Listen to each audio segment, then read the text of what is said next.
nas danas u Zagorju. Idemo tom stazom Gubčevim krajem.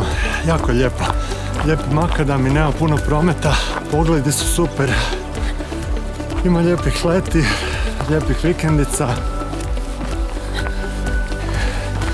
Ali kad razmišljamo o vikendicama, znači da sam ostario.